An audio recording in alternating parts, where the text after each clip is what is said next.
Hello everyone, welcome to my channel where we talk about things we love like gaming, shows, and anime. One of the toughest Mortal Kombat games I've ever played is Mortal Kombat 2.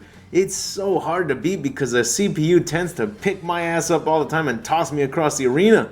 And if I try doing that jump kick, the CPU will perform a wheel kick and hit me in midair. But no matter how many times this keeps happening, I just can't stop playing this game. It's too damn addicting. But anyways, today I'll be showing you all 10 awesome facts on Mortal Kombat 2 that you probably didn't know about. So let's begin. Number 10. Mortal Kombat 2 for the Super Nintendo was not toned down like the previous game was. This time, for the UK and US versions of the game, the blood and gore was not removed, which of course turned out to be a good move since the SNES version of Mortal Kombat 2 was considered to be the best home version of the arcade game. However, for the Japanese version, that one was still toned down, and they were given green blood instead of red blood. And to top it off, the fatalities were also toned down by making the screen go black and white whenever a fatality is performed. Number 9. The biggest challenge in the game was taking down the final boss, Shao Kahn. The developers definitely saved the best for last. But did you know that the actor who played Shao Kahn, Brian Glynn, was actually shorter than the rest of the actors? So they resized his sprite to be taller than the rest of the combatants. Number 8. If you play over 250 Versus battles, then you'll be able to play a classic game of Pong. The match lasts until the player reaches 7 points, and after that, you'll be returned back to the fight. Yes, it's very random, but hey, who doesn't like a game of Pong? Number 7. In the previous Mortal Kombat game, there was a fatality glitch for Johnny Cage where he uppercuts his opponent's head twice. That glitch inspired the creators to make a glitch where this time Johnny Cage will uppercut the opponent's head 3 times. Number 6. In the Pit 2 stage, you can see that there are 2 fighters in the background. These 2 characters are known to the fans as Hornbuckle and Torch. But if you look closely, both of those character sprites are actually recolored Liu Kang sprites. One with greenish outline and the other with flames.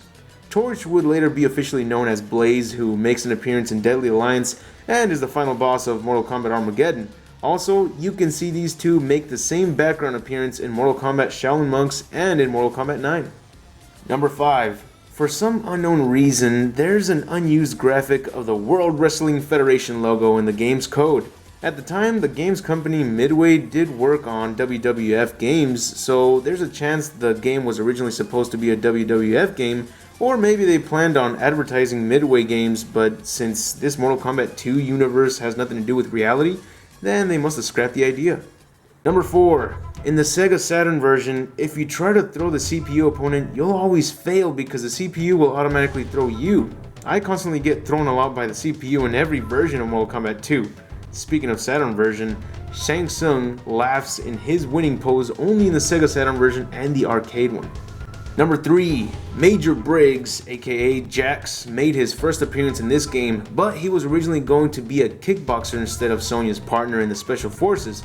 But the reason the idea was scrapped was because there were too many similarities with Balrog and Sagat from the Street Fighter series. So he was given a yellow martial arts gi with metal gauntlets.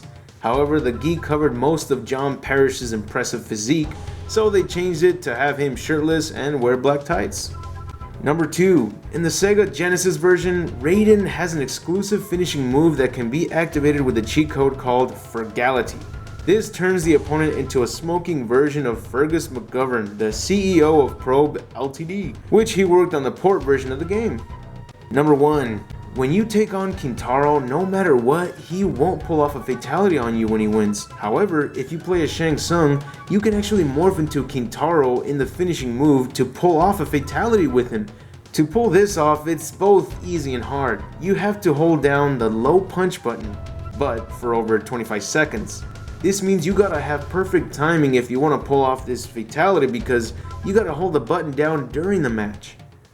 And that's it for the video. I hope you enjoyed it, and if so, please leave a like, share with others, and subscribe if you haven't. And don't forget to click on the little bell icon next to the subscribe button to notify you of every new video that gets uploaded to the channel.